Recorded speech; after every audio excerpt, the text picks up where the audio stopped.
Vamos a analizar el texto del 81 porque es muy complejo. A ver si con este cuadro vamos mucho mejor. Fíjense, siempre el 81. La Cámara de Origen aprueba el proyecto. La Cámara Revisora lo adiciona o enmienda, es decir, produce sobre él observaciones. ¿Qué nos dice la Constitución? Que yo en este caso, es decir, solo si hay observaciones o adiciones, debo verificar con qué mayoría se hicieron por la Cámara Revisora. ¿Por qué? Porque la Cámara Revisora lo puede hacer con dos mayorías, o con mayoría absoluta de los presentes, es decir, acuérdense, mitad más uno, o más de la mitad, si fuera el Senado, recuerden, por su integración par, o mayoría calificada, es decir, 2/3 partes de sus miembros. Bien, ahora, ¿qué puede pasar? Fíjense, si la revisora hizo sus correcciones o adiciones con la mayoría absoluta de los presentes, puede que la Cámara de Origen lo acepte. Si los acepta, se envía el proyecto con las modificaciones y adiciones que introdujo la Cámara Revisora. ¿Por qué? Porque estos fueron aceptados. También si lo hizo con mayoría calificada, es decir, vamos a consignar esta pauta. Si las observaciones o adiciones o enmiendas se aceptan, no importa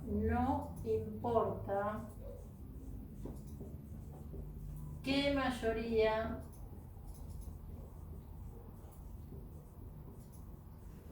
reunió la revisora. ¿Por qué no importa si lo aprobó con mayoría absoluta de los presentes o con 2/3 partes de los presentes? Porque la Cámara de Origen los aceptó.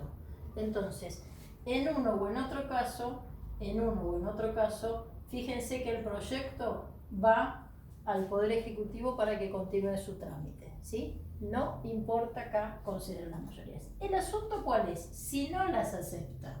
Ese es el tema. Si no las acepta. Entonces, ¿qué es lo que pasa acá? La Cámara de Origen no las acepta y quiere insistir con el texto originario, con su proyecto, rechaza las observaciones, ¿sí? Rechaza las correcciones, las enmiendas y quiere insistir con su texto originario. Acá es donde hay que tener cuidado con la mayoría. ¿Por qué? Porque fíjense, si en su momento, escuchen, si en su momento la aprobación por la Cámara de Origen fue con la mayoría absoluta de los presentes y las observaciones o enmiendas las hace la Cámara con la mayoría absoluta de los presentes, que es este esquema, la insistencia de la Cámara de Origen con igual mayoría hace que gane, porque es la Cámara de Origen. Es decir, a idénticas mayorías gana la Cámara de Origen. A idénticas mayorías gana la Cámara de Origen. Por eso es importante la mayoría reunida al aprobarlo, porque a idénticas mayorías gana la Cámara de Origen. Ahora, fíjense ustedes, si en su momento la Cámara Revisora estableció las adiciones o enmiendas con la mayoría calificada, en este caso no las aprueba, pero quiere insistir, el único modo de poder enviar, en este caso, la redacción original de la Cámara iniciadora de Origen es si reúne idéntica mayoría. Porque acuérdense, si reúne idéntica mayoría, como fue Cámara de Origen, pues triunfa su proyecto originario. Vamos a leerlo, el 81, para encontrarlo justamente en este esquema.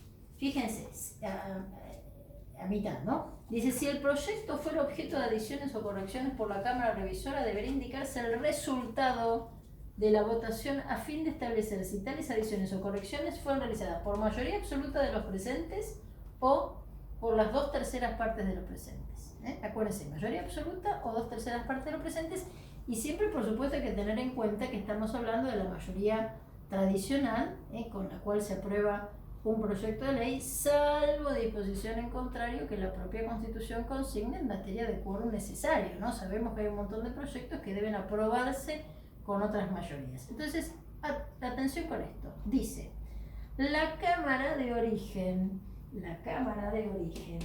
podrá con o por mayoría absoluta de los presentes aprobar, ¿ven? Podrá aceptar el proyecto con las adiciones o correcciones introducidas. Es decir, acá no me importa si las adiciones o enmiendas se hicieron por mayoría absoluta o por mayoría calificada. ¿Por qué no me importa? Porque vuelvo con este gráfico. No importa qué mayoría en la reunión la revisora, porque la de origen las acepta. El asunto pasa por acá, cuando no las acepta y quiere insistir con su proyecto originario. Entonces, acá, ¿cómo es la cuestión? Fíjense, en este último caso, el proyecto pasará al Poder Ejecutivo con las adiciones o correcciones de la Cámara Revisora, salvo que la Cámara de Origen insista en su redacción originaria con el voto de las 2/3 partes de los presentes. Es decir, si se insiste con esa mayoría de 2/3 por la Cámara Revisora, la Cámara Revisora empata la mayoría e introduce la misma, logra insistir con esa mayoría, el proyecto que va es el de la Cámara de Origen. ¿Por qué? Porque insistió con su mayoría. Fíjense que insistió con su mayoría. ¿Cuál es el único caso? En el cual el proyecto va con las adiciones, las correcciones que hizo la Cámara Revisora? Si tienen distintas mayorías, ¿sí? Si tienen distintas mayorías. Es decir, si esta lo aprobó con mayoría absoluta de los presentes, pero la revisora lo pudo corregir, modificar o observar con mayoría de 2/3, aunque se la empate en la insistencia, triunfa en ese caso el modelo de la revisora. ¿Por qué? Porque la superó en mayoría. Entonces, a tener en cuenta esto, porque es muy importante. Ahora vamos a ver en el próximo video qué pasa con el veto presidencial, ¿no? Porque todo esto, fíjense las discusiones que se pueden dar acá, que de todos modos después vamos a ver cómo impactan en la reacción del Ejecutivo. Fíjense que en esta columna no pusimos nada todavía, porque todo el debate pasa por acá. Así que a prestarle atención al tema de con qué mayoría se han aprobado.